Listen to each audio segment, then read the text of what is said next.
Okay, why don't we get started? Hopefully there will be some more stragglers coming in. It is the first really hot day today, I think. I think it hit 97. At least my car said that. Anyway, I want to welcome all of you here tonight. It's nice to see some folks out on a Tuesday night. And those who don't know me, I'm Eric Lane. I'm the chapter president of Americans United for Separation of Church and State here in San Antonio. Try to say that real fast 3 times. And out in the front, I think everybody saw the literature, and I highly recommend that if you're not a member, you become one. I think it's $35 to become a member, and you get good stuff. You get emails from me, number one. You get Church and State magazine, which is probably, excellent magazine that catches you up on church-state issues that are going on nationally, not just here in San Antonio. So I highly recommend if you can, if you want to become a member. We can certainly use the support. We have, I think, we don't really have a lot of board members here tonight. I'm going to have to wrap some knuckles. But we do have some. We've got Joe Brake, who is the vice president of the chapter, ready to step in case anything happens to El Presidente. Stephen Silver, over there in the corner. And then Rick McClutchy. Well, actually, you're advisory board, but he is the chair of the Faith Outreach Committee. And in a second, he's going to come up and introduce Charles. I just want to, before I turn it over to our guest speaker tonight. Oh! And how can I forget, Julie Fisher is she's actually our new treasurer as of this month, actually, really. So Julie Fisher is, that's a critically important position for us, just so you know.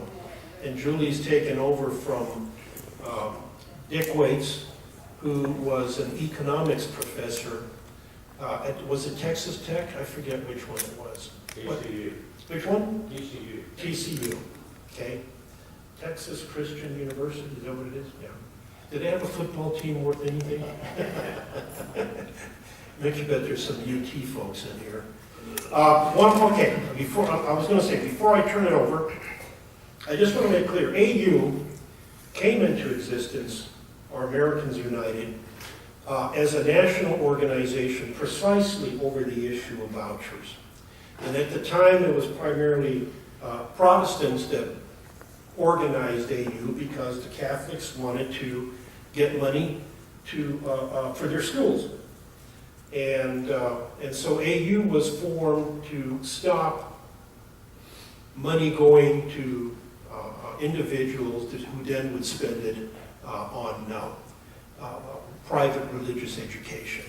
It seems like it comes full circle. Here we are today, same issues, now much more. It's actually mostly evangelical Protestants who are trying to force vouchers out of the government for private religious education. So AU is the only organization in the country that spends 100% of its time and treasure fighting to keep the wall that separates church from state. That's what we do. And from my point of view, not just mine, but I think from a lot of people's point of view, that is our first freedom. It is the freedom that allows us to have the liberty of conscience to follow whatever our conscience dictates. So, to me, that is what it means to be an American. It's the most fundamental right we have. It's worth the fight. With that, I want to bring up Rick McClutchy, and Rick is going to introduce our guest speaker tonight. Charles Johnson is our guest speaker this evening. He is a pastor and a public education advocate. In 2013, he founded Pastors for Texas Children, which is a statewide ecumenical organization mobilizing the faith community for public education support and advocacy.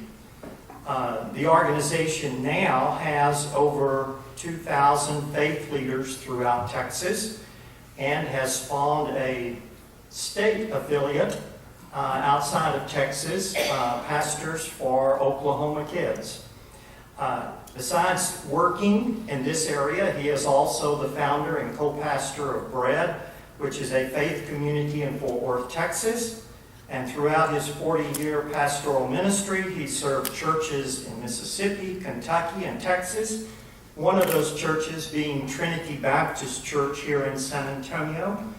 He was my pastor for a while. He may or may not claim me as a member. I will give him that freedom. After leaving Trinity Baptist Church, he went and served a 2-year term on the faculty of McAfee School of Theology at Mercer University, where he was the visiting professor of preaching. He and his wife, Jenna, have 3 children and 3 grandchildren. Let's welcome Charlie here this evening.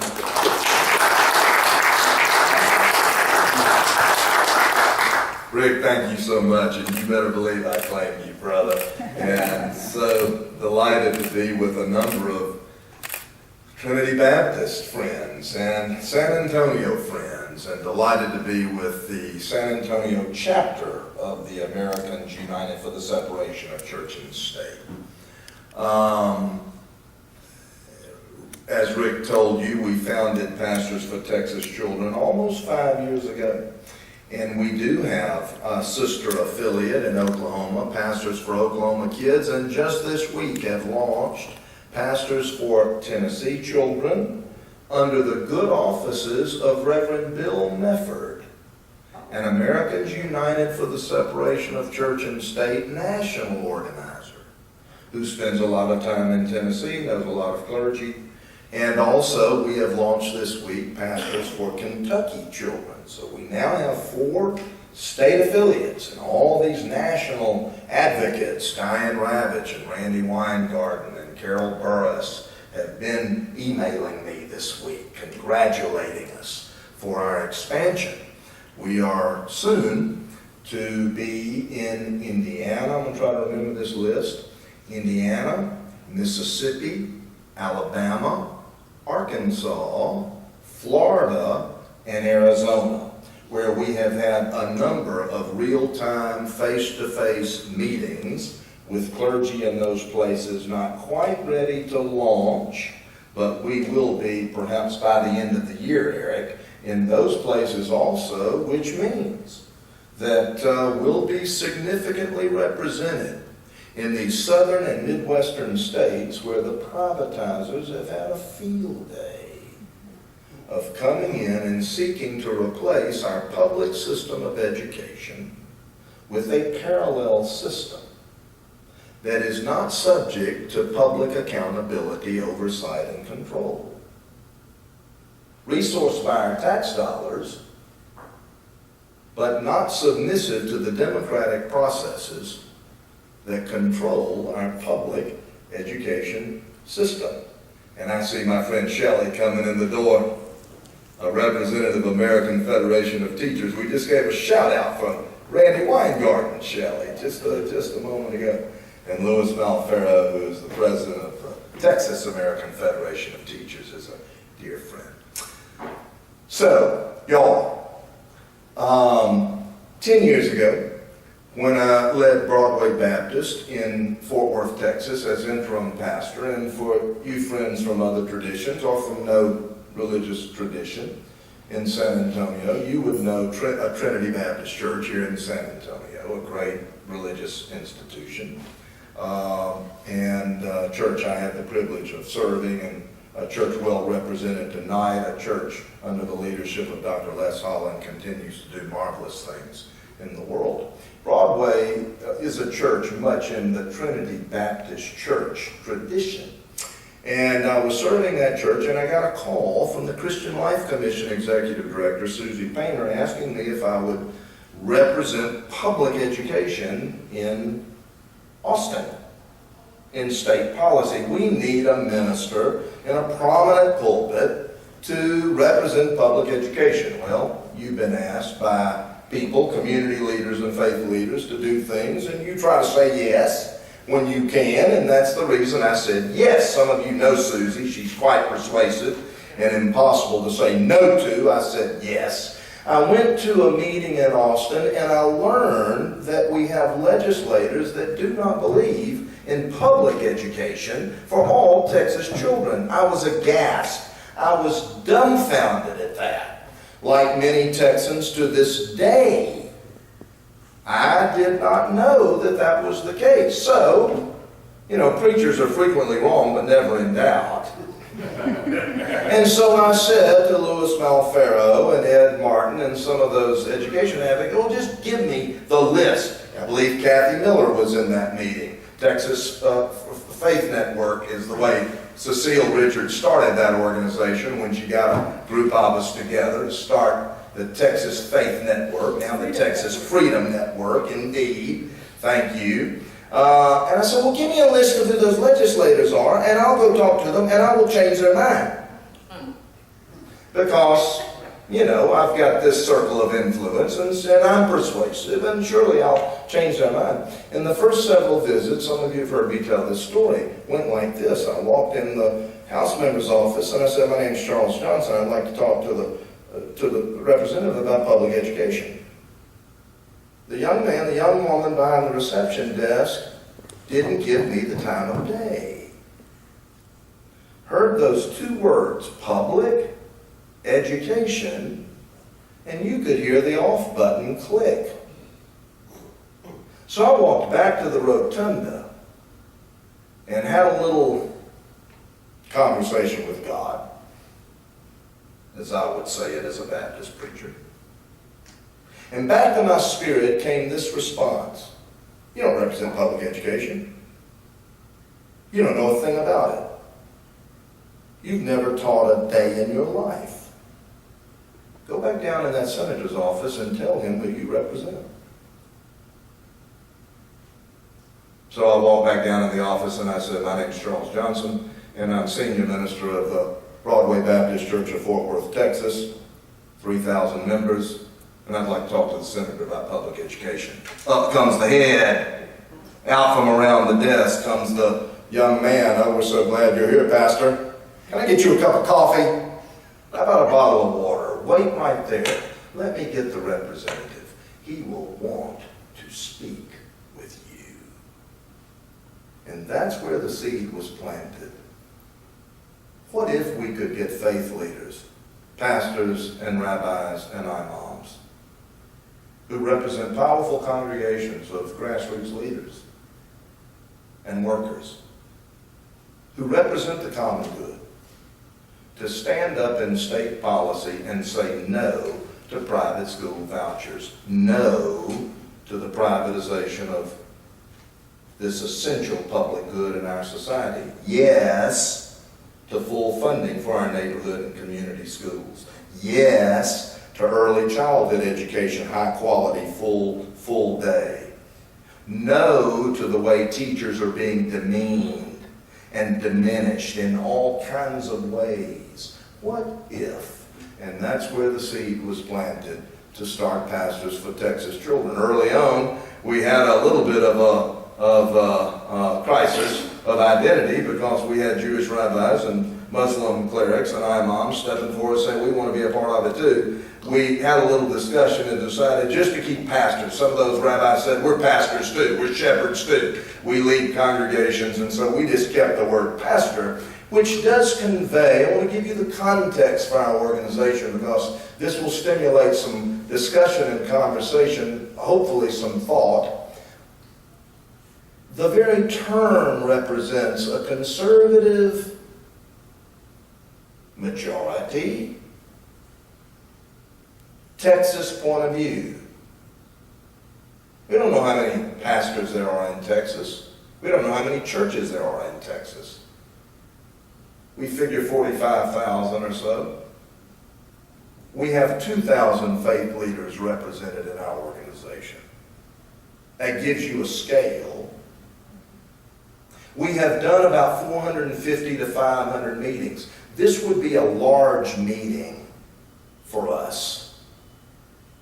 Our organizing principle has been to build a relationship of trust with the local community superintendent. And we come under her, we believe, God-given authority in the community. Sometimes that individual's a person of faith, sometimes not. Doesn't matter to us. We come under the superintendent's authority granted by the community, and we say that most powerful question, how can we help? Would you be willing, superintendent, to convene clergy in your community, and let's see if we can mobilize these faith leaders to stand up for public schools? We have done 500 of those meetings in almost 5 years. We have 1,100 school districts in Texas. That's a lot of communities. Most of our meetings have 6, 8, 10 ministers. Most of those ministers, I'm just breaking it down for you, are not liberal clergy. I can speak plainly here. Y'all are my brothers and sisters. I want you to know, I want you to get the center of gravity of why we've been effective. They're not your typical, it wouldn't be Charlie Johnson and Sam Stahl and, the pastor of the United Methodist Church down at Travis Park, which is that wonderful couple. Do y'all remember them? Are they still down there who were here years ago? It wouldn't be the usual sort of liberal clergy. This would be conservative Baptist, Methodist, and Church of Christ clergy who are in communities for which the public school is the center of the community. And if you don't hear anything else, please hear that.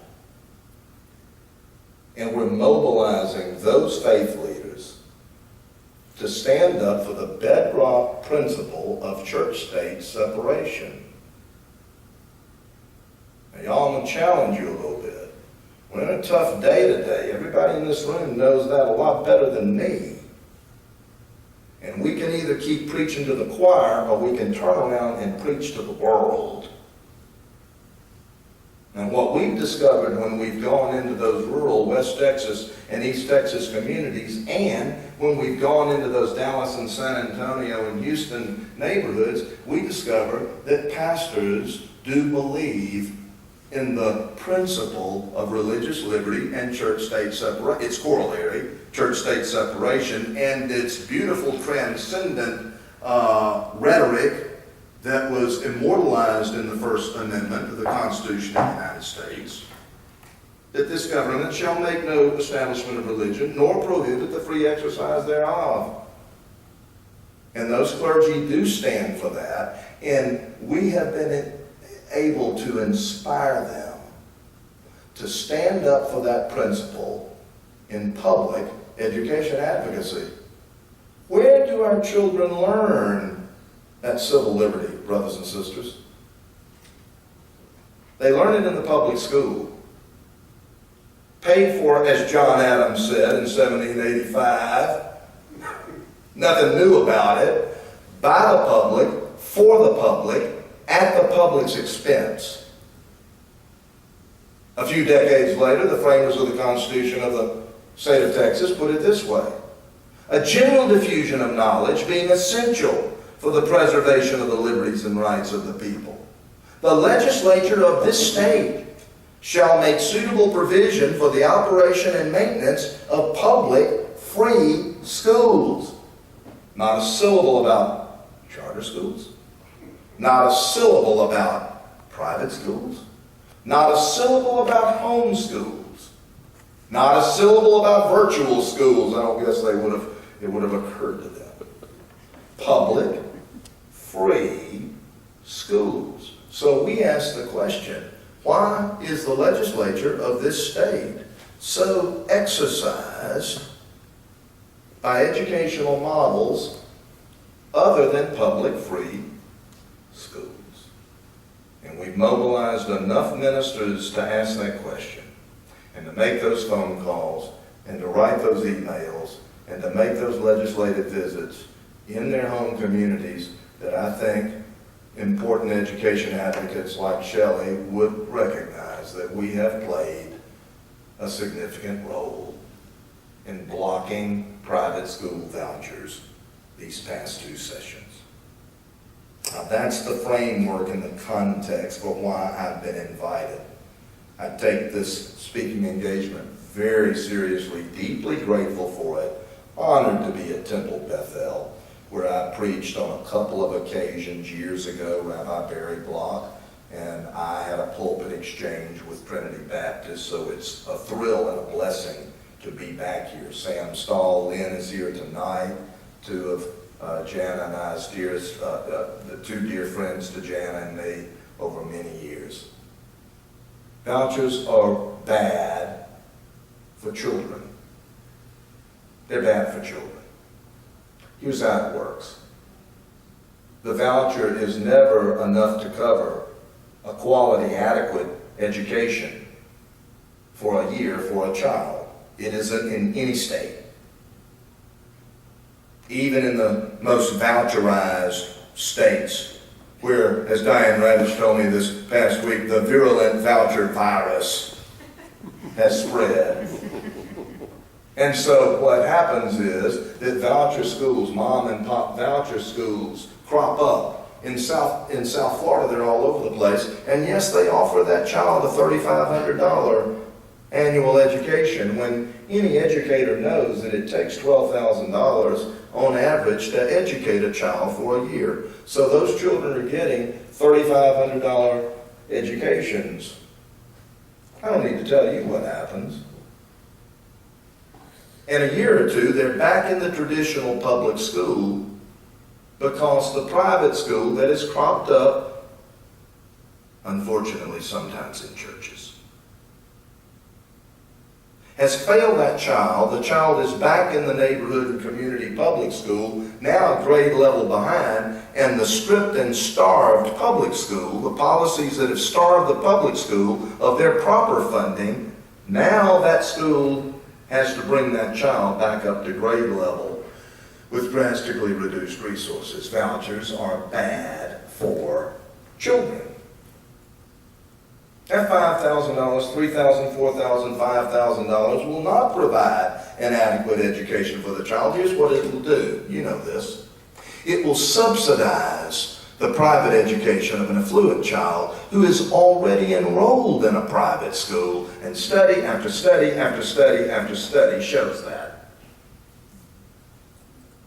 So we go into Tea Party spaces and say, we got a question to ask you, Mr. Conservative, fiscal conservative. Do you think my father-in-law is one of those? Doug is one of those. And he's a man of some accumulated wealth, and he watches Fox News. I'm just telling you how the cow ate the cabbage. Doug, let me ask you a question. Do you want your tax dollars underwriting the private education of affluent kids in Lubbock? Well, hell no, I don't. That's the stupidest thing I've ever heard of. That's right. There's a true fiscal conservative. The public school, by the way, is the meeting place for all the great diversity in American culture. Conservative, liberal, faith, no faith, all the denominations, all the interfaith now. And now our schools, blessedly, this is a huge enrichment for our children. Jewish kids and Muslim kids, and boy, in the Metroplex, good grief, all the Hinduism and all the wonderful, Asian cultures coming together, and all the racial diversity of every kind. Beautiful, it's the meeting place. It is the place where America comes together in all of our stunning, beautiful diversity. The voucher is bad for children. The voucher is bad for churches. This gets a little phony sometimes. Sometimes as we speak to ministers of color who have been deprived of the blessings of liberty in this country in so many ways, They give us a huge pushback. They want that private school in their church. They want that voucher, even though 90% of the kids in their church are in the public school. But they want the money from the state treasury to prop up their community of faith. Our Roman Catholic friends, who we agree with on so many other issues, immigration and economic justice and so forth, in my opinion, and I have enormous respect for them, in my opinion, they suffer a blind spot when it comes to private school vouchers. Why, friends? Why? Why are the Catholic bishops supportive of vouchers? You have the beautiful and powerful Catholic Church in San Antonio. I'm looking at people who can go to the Archbishop, change his mind. Because they want your tax dollars and my tax dollars underwriting their church schools. It's wrong. It's bad for churches. I don't believe in the veneration of Mary. I don't believe in the infallibility of the Pope. I'm just going to peel back a couple of layers. I don't want my tax dollars supporting parochial schools that teach that to kids any more than Catholic folks want their tax dollars going to Baptist schools that teach the priesthood of all believers. Roman Catholic folks don't believe that. I believe that. Joe Brake knows I believe that with every ounce and sinew in my body and spirit. That every single individual is a priest and a pastor and a minister. That's part of my theology. Roman Catholic folks don't believe that. They believe in apostolic succession. That's exactly right. That's why private stays private and public stays public. And I got to tell you, I mean, I probably shouldn't, but I got to tell you, I'm a little offended when I see those bishops pull up in the limousines at the Capitol and give them the DPS escort into the hearing room. And they all file in. I know half of them, so we greet each other. But the Baptist preacher's at the back of the room, you know. And they're given the seats of honor. And it's offensive. Vouchers are bad for the church. In Indiana, you know what I discovered, y'all? The state of Indiana writes checks directly to those Roman Catholic and Lutheran churches. Directly to the church. From the state treasury. Can you believe that? We can thank Mike Pence for that. And that's what they want to do in Texas. So I asked a legislator this last session, well, let me get this straight. So you think church schools should receive a voucher? You better believe I do. And I knew she was a fundamentalist Christian, and I said, well, how about, let's just follow that for a little bit. How about Jewish synagogues? Well, yeah, that'd be okay. Okay. What about Muslim schools? Because there are a dozen in Houston, Texas. She says, well, as long as they don't shoot anybody. And I said, okay. How about that Wiccan school down in San Antonio? She said, what are you talking about? I told her what Wiccan is. She said, well, goodness, no. And I said, well, you won't be able to prevent that, Senator. So why would it be fair to give the Baptist schools the voucher and not the Wiccan school? Well, we'll make sure the bill prevents it. No, you won't. That's called the Constitution of the United States of America. And we have members in the legislature that have never read it. It's up to us to tell them. Vouchers are bad for communities. As I said a few moments ago, it is the local public school that's the economic generator of that community. That's the institution that employs the people in the community It's the chief employer in most communities. The private school to which the voucher would go are controlled by people far outside that community. Tax dollars should be followed by proper fiscal accountability, not by trustees who live in California or New York, far removed from the schools. And so vouchers are bad for communities. This is why a Senate member in Lubbock who voted for Lieutenant, let me give the politics of vouchers a little bit. It's important, I think, that you know. We have a lieutenant governor who's pushing this policy. His name is Dan Patrick. He's pushing private school vouchers. He's made it his #1 legislative priority, although he has about a half dozen #1 legislative priorities by last count. We have a governor that sort of pays lip service to it, but who knows where the governor is on it. Our governor is a very shrewd politician. Some of you know him. I think a good and decent man. He is going to see which way the wind blows on this issue. He said that he is for something called school choice. Raise your hand if you've ever heard the term school choice. I'd be interested in knowing. Well, of course you have. You are church-state separation experts. That's the euphemism for vouchers.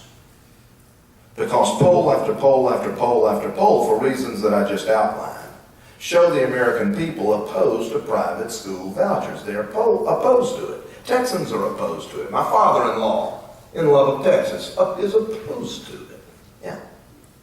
And so they have to come up with a deceptive nom de plume in order for the policy even to gain a little traction to come out of committee. It didn't make it to the floor of the Senate, of the House this past legislative session. It did make it to the floor of the Senate, and a Lubbock Senate member knew it was bad policy, knew it's bad for churches, knew it's bad for kids, knew it's bad for schools, knew it's bad for communities, but carved out the population of his Senate district, the largest city in his Senate district, and attached that as an amendment on the voucher bill. You following me? I'll vote for the voucher bill as long as it will not apply to the people in my district. Now let me get this straight, Senator, and I've known him for a long time. I served a church in Lubbock. So the policy is so abysmally bad, you wouldn't have it for your children. But it's okay for the Dallas kids, and the Houston kids, and the San Antonio kids. And that's a result of legislative manipulation on the part of the lieutenant governor. He wishes I'd quit saying that, but it's the way it is. It's just the way it is. It's a policy that cannot stand on its own merits because it's immoral. Vouchers are immoral. It takes money from our poorest children. 62% of our Texas children are on free and reduced breakfast and lunch. And it takes money from those children and their education. And we're now probably about $6 billion behind in proper school funding. And the unrest that we've seen in West Virginia and Kentucky and Oklahoma is coming to Texas too. We've got a big old rally in downtown Houston this Saturday. And I get worked up about it. And I see even some of my friends are saying, Charlie, put a sock in it, for pity's sake. I can't. It's wrong. To take that money from Mark Twain Middle School and to go underwrite an affluent private school in San Antonio, it's not right. It's not the will of God. Y'all, I can quickly get in to some preacher language. And who better than a Texas legislator to hear that sermon? Do I hear an amen? And so when we start preaching, using some of this language, they start backpedaling. And that's the reason why we have been an effective force to block private school vouchers. Now, the pro-privatization side wants to slip through a voucher policy, calling it by other nom de plumes. I don't know what the plural in the French is, but tuition tax credits and opportunity scholarships and all kinds of guises and ruses through which to divert public dollars to subsidize private entities.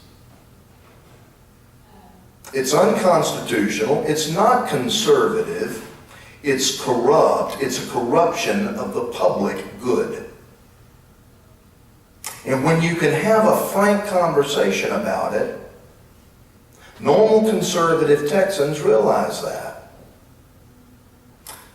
So I say to people on occasion, how'd you get to this meeting tonight, particularly if I'm speaking before a Tea Party group? That's not a frequent experience for me, but I've had that 6 or 8 times, and it always makes for a very, very interesting meeting, let me assure you. And about half of them say, that preacher's full of baloney, and why'd you invite him? But the other half stick around. And they say, Pastor, tell me more. Sometimes there's a little robust debate. I say, how'd you get to this meeting? Well, what do you mean? No, how'd you get to this meeting? Well, I drove. Well, what'd you drive on? Well, I drove on a road. That's right, you did. So leave your car in the parking lot. I paid for that road, and all the people in Fort Worth, Texas paid for that road. Not even Alice Walton herself or Bill Gates himself have enough money to pay for all the roads. It's a public trust. It's a public good. It's a community investment for everybody, regardless of race, regardless of religion, regardless of economics. You get to drive on the road. Nobody asks you. That is, until the toll system came along. How about water? Anybody in this room question whether, most of the time, do we question whether or not our water is going to be pure when we turn on the faucet? No. People in Flint, Michigan do. It's a public good. All the people in the public pay for clean water for all the people. Police protection, fire security and protection. I don't get to back out my taxes for police protection because I have my own private security guard. It's ludicrous. I don't say to Mayor Price in the city of Fort Worth, you know, I've got my own, I've got a nice backyard with trees. I don't want to pay taxes for the parks. Do I get a subsidy? A voucher? What about a person with a swimming pool? I want a voucher for that swimming pool. I want a tax credit for it. I don't use the community pool.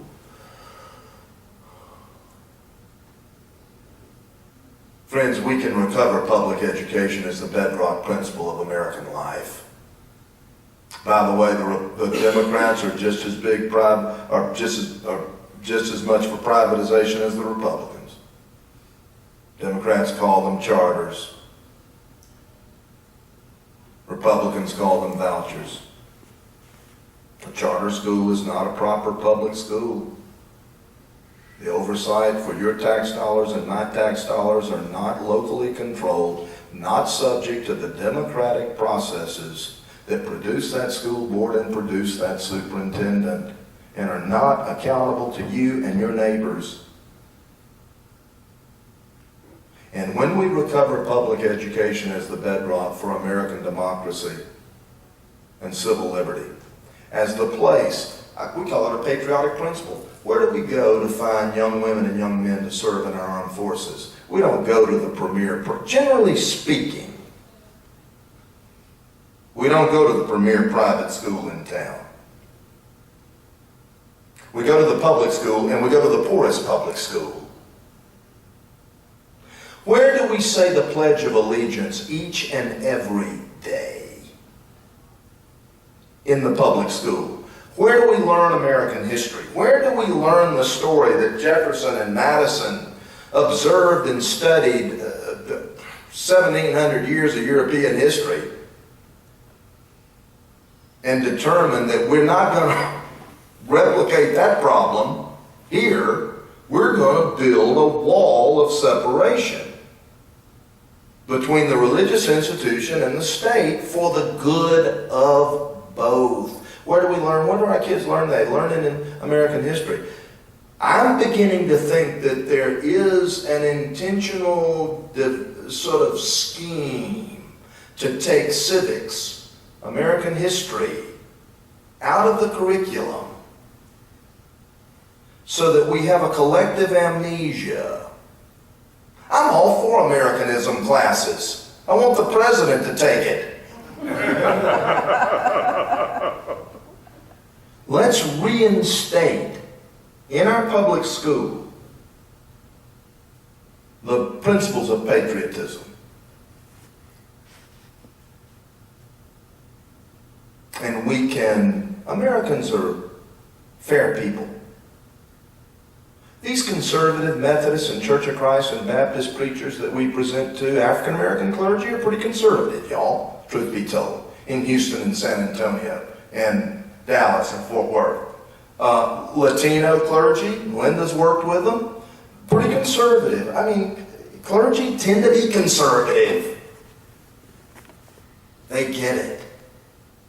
They understand. We've got to educate all our children in order to secure the blessings of liberty in this country. And the powers that be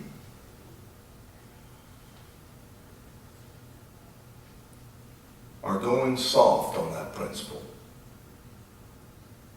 And ask yourself why your neighborhood public school is understaffed, underfunded. Ask yourself why the community is not involved in that school. Ask yourself why it's isolated and separated and sometimes alienated from the neighborhood. This is by design. Ask yourself why school teachers are disrespected. Can you believe some of the things that our elected officials say about them? Can you believe it, y'all? Call it out.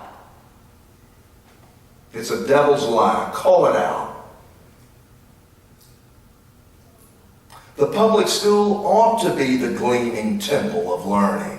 I bet we have some agnostics and atheists and secular humanists in this room. Beautiful. You believe in learning. You believe in knowledge. We do too. It's a powerful thing. And I would say as a faith leader, it is an inherently spiritual thing. There's a beautiful story in the Hebrew Scriptures. We use it all the time. God brought all the animals to the human to see what the human would call them. And whatever the human called them, that was its name. And the man gave names to all the beasts of the earth and birds of the air. It's in the old story of Genesis. God was the first educator, and the human was the first pupil. And in order to be fruitful and multiply and replenish the earth and subdue it, we have to be able to name God's world. And that's why we do what we do. And that's why we oppose making commodities out of our kids and markets out of our classrooms. It's a sin. And it needs to stop right now. And we need to say a big fat no. And a resounding yes to our classroom teachers who are our moral heroes in our society, taking the poorest kids each and every day and loving them with a superactive love and an unconditional acceptance, with very low pay and long hours, and the attack by our elected officials. It's a moral outrage. I would contend it's the moral outrage of our day. Now, I think we're moving the needle because of the great work y'all have done. And we'll see. I'm neither a prophet nor the son of a prophet, but I don't think a voucher policy is going to have legs this next legislative session. We have it on some, we'll see.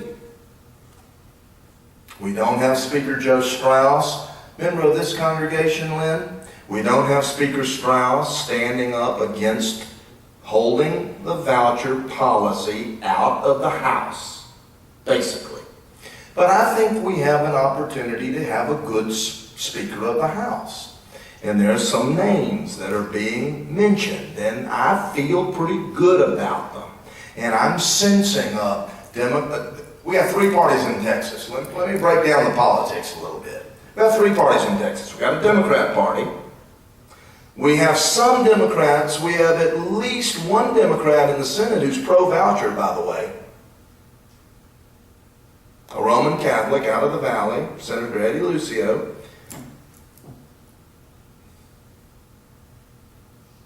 Because he doesn't want to go against his bishop. There's a violation of church-state separation. And we got two Republican parties. We've got a centrist Republican Party, or center-right Republican Party. Joe Strauss would be a business Republican Party. Joe Strauss would be, I think he'd be okay with me identifying that in that way. We'll let Speaker Strauss define his own politics. And then we have a right-wing Republican Party, and those are our three parties. And they're about a third, a third, and a third. And that's why we don't have a voucher policy in Texas. All the privatizers and all the corporate privatizers, Charles Koch and some of the big funders for this right-wing agenda have descended on Texas, and they can spend, I want them to go ahead and spend hundreds of millions of dollars because it's not going to pass the muster of that country Church of Christ preacher, for whom the public school is the chief employer for the people in his congregation, and it is a he, always. And they're not going to be leading the way on gay rights and women's rights and immigration issues, but when it comes to public education, they are going to hold the line. And you know something? They don't want to come into the school and make a pulpit out of that school. There's enough religious diversity even in Eastland County, even in the rural counties of East Texas and West Texas.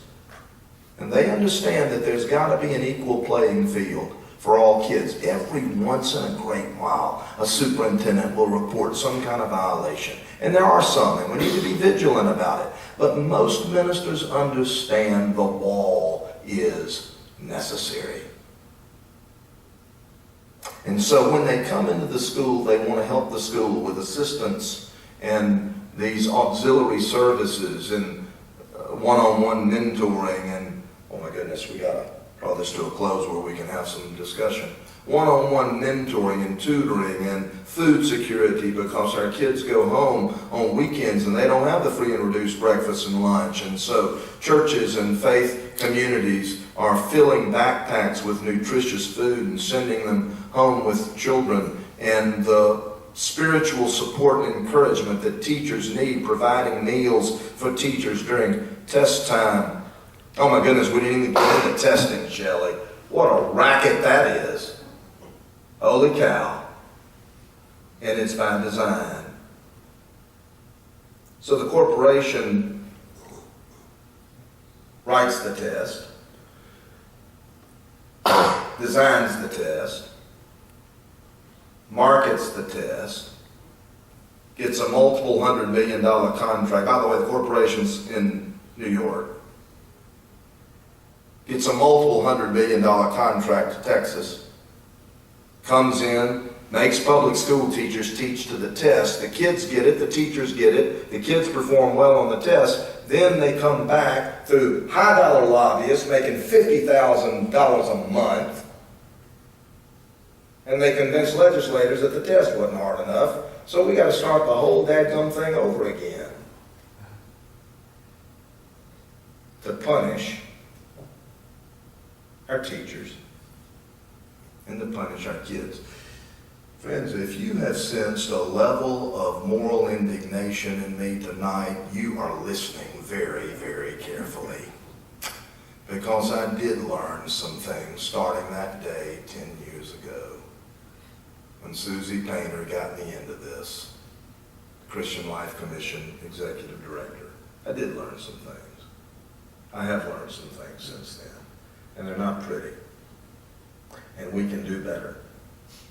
And when we take this message, Eric, to our neighborhoods, our softball fields, our churches, our synagogues, our garden clubs, grocery stores, we'll turn this country back to public education. It's a bedrock value. All right, surely I've said something in the past 45 minutes or so that you want to debate. So we've got time, and we made time, and we're okay with hearing some speeches too. Because I'm in a room full of leaders, and when you have leaders, you want everybody to have an opportunity to talk. And that empowers us, and so if you have a question, I'll try to answer it. If you have a statement to make, if you have a